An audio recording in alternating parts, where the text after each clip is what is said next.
Si eres un distribuidor, un médico, un traficante o un fabricante, si violas la ley y vendes ilegalmente estos venenos mortales, te encontraremos. Te arrestaremos y te haremos responsable. 400 libras de fentanilo, suficientes para borrar ciudades enteras, almacenadas no en un búnker del cartel, sino en la mansión privada de un candidato a gobernador de Florida.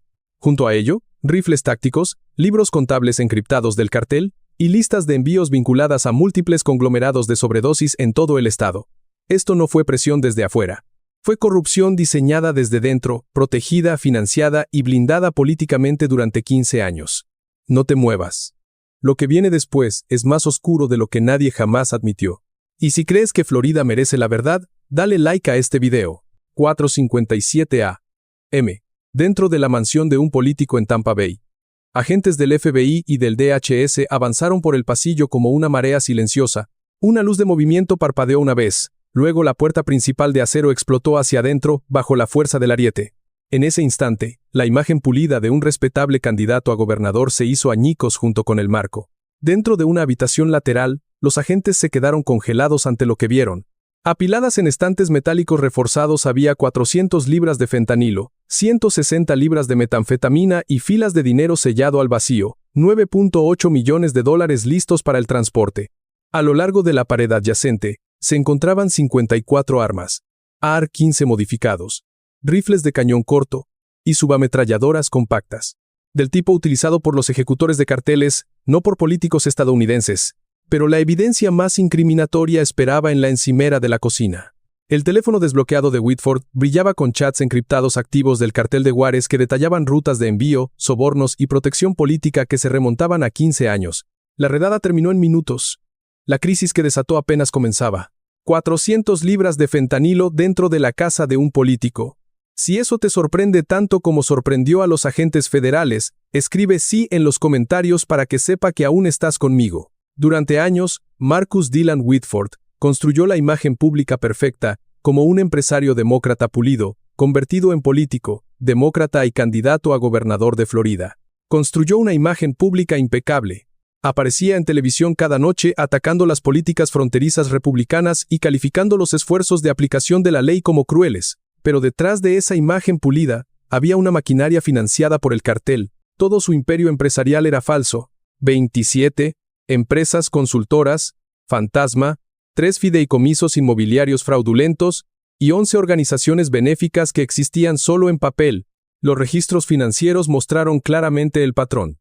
Pequeños depósitos en 2001 que crecieron hasta convertirse en transferencias de 6 cifras, canalizadas a través de Panamá, Belice y las Islas Caimán.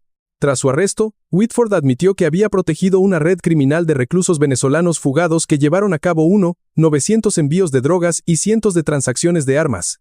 Whitford no fue presionado. El candidato a gobernador de Florida era el escudo del cartel.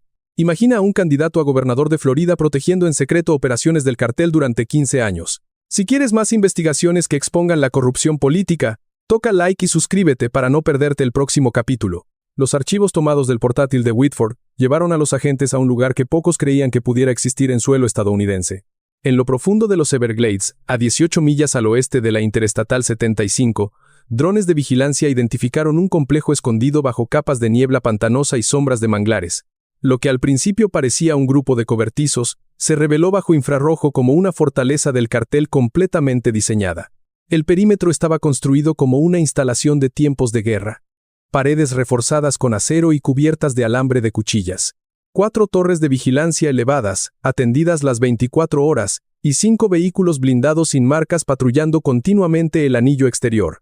Equipo de radar, del tipo que normalmente se encuentra en embarcaciones marítimas, barría un radio de más de 120 millas, detectando movimiento mucho antes de que alguien pudiera acercarse. Pero el interior era aún más inquietante. La inteligencia mostró 60 mercenarios armados, equipados con miras térmicas y radios encriptados, custodiando 2 grandes pisos de procesamiento, donde los traficantes obligaban a 42 rehenes a fabricar fentanilo y metanfetamina. Las víctimas provenían de 9 países diferentes, incluidos 6 ciudadanos estadounidenses que habían desaparecido meses antes. Una fortaleza del cartel operando como una base militar dentro de los Estados Unidos. Si eso te parece irreal, comenta inaceptable para impulsar esta historia más arriba en el algoritmo. A las pocas horas de confirmar la fortaleza en los Everglades, el gobierno federal se movió con una rapidez que señalaba cuán grave se había vuelto la amenaza. Se convocó una sesión de emergencia a puerta cerrada en Washington, reuniendo a altos líderes del DHS, FBI, DEA, ICE y enlaces militares del Mando de Operaciones Especiales de EEE, UUUU. La misión era clara: neutralizar el centro de mando del cartel de Juárez y rescatar a los 42 rehenes antes de que fueran reubicados o asesinados. A las 3:18 a.m., bajo un cielo sin luna, comenzó la operación. 2 helicópteros Black Hawk se deslizaron a baja altura sobre los humedales, con los rotores amortiguados para evitar una detección temprana. Muy por debajo, equipos del FBI, HRT, Respuesta Especial del DHS y la DEA avanzaban a través de agua pantanosa hasta las rodillas usando gafas de visión nocturna para navegar entre los juncos densos. El primer objetivo era dejar ciega la fortaleza. Una unidad especializada de guerra electrónica activó un inhibidor de alta potencia, interrumpiendo el radar y la red de radio del complejo en una sola oleada de estática. El efecto fue instantáneo. Dentro de las torres, los centinelas del cartel se apresuraron, golpeando radios muertos, sin saber que los equipos federales ya estaban en la cerca exterior. A las 3:29 a.m., se emitió la orden de irrupción. Simultáneamente, se detonaron cargas explosivas a lo largo de las paredes norte y este. Las barreras de acero, construidas para resistir fuego de calibre pequeño, se dieron bajo la onda de choque sincronizada. Los agentes avanzaron, tomando posiciones defensivas firmes, mientras el complejo estallaba en un intercambio de disparos. Ráfagas trazadoras cortaban la oscuridad, dibujando arcos rojos caóticos a través del patio.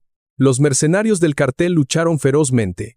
Un camión blindado rugió hacia la brecha, con su arma montada rociando disparos por el carril de entrada, pero antes de que pudiera acercarse, un lanzador de hombro del ATF impactó el bloque del motor, envolviendo el vehículo en llamas y deteniéndolo en seco.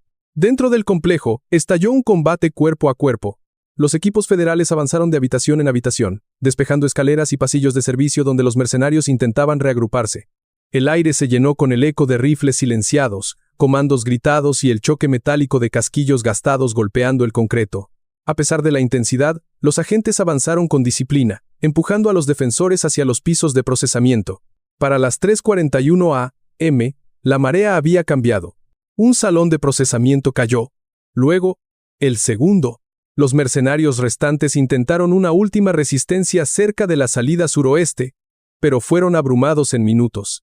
Con el fuego disminuyendo, los equipos de rescate localizaron a los rehenes, exhaustos, desnutridos pero con vida. Algunos lloraron al ver los uniformes federales. Otros, demasiado débiles para hablar, simplemente asintieron mientras los médicos los levantaban sobre camillas de evacuación.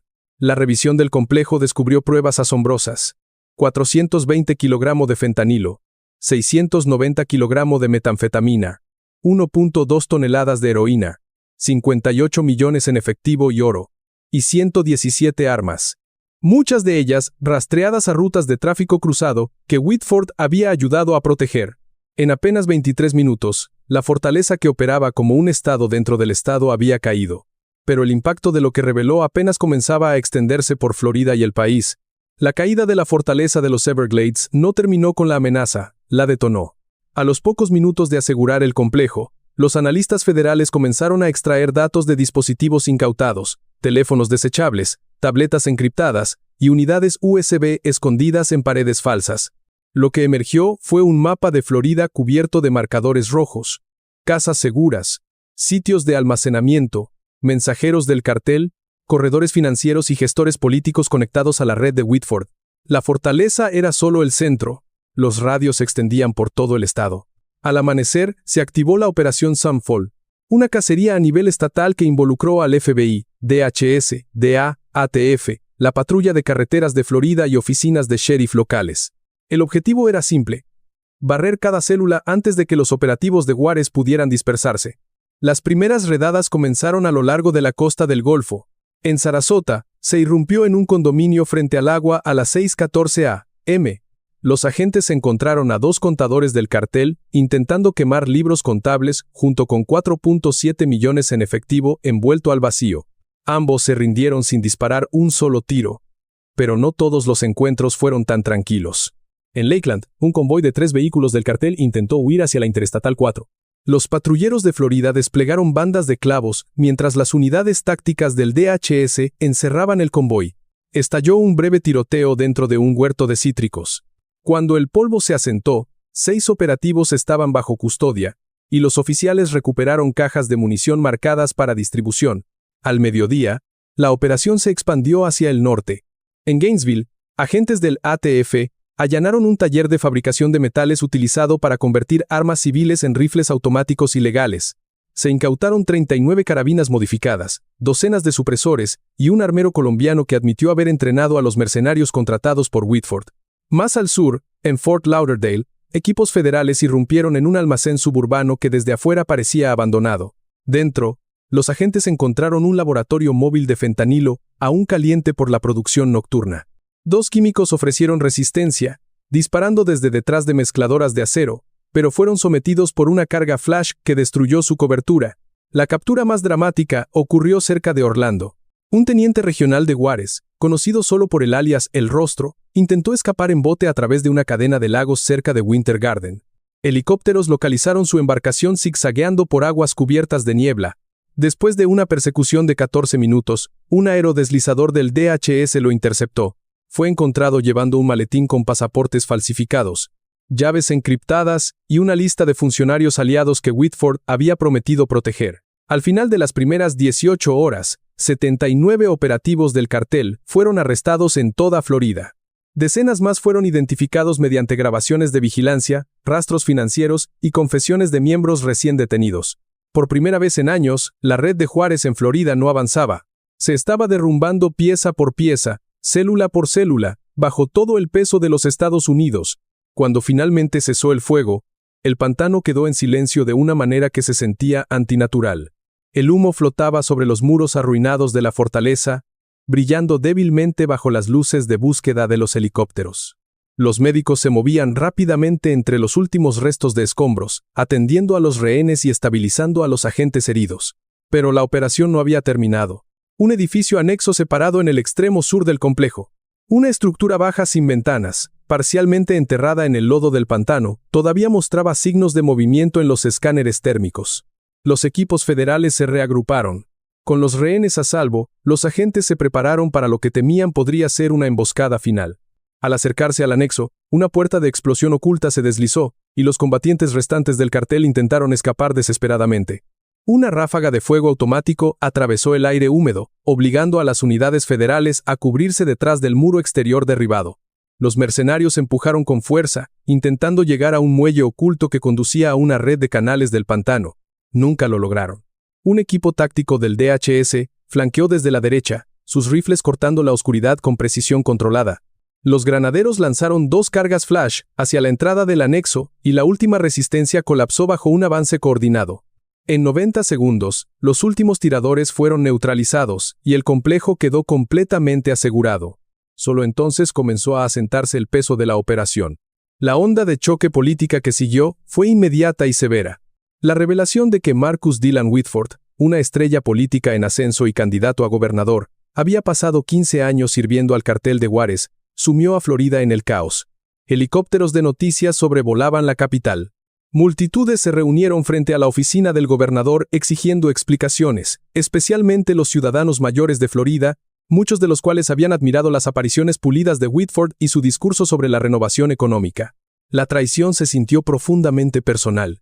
Los investigadores expandieron su búsqueda por todo el estado y rápidamente descubrieron la primera capa de corrupción.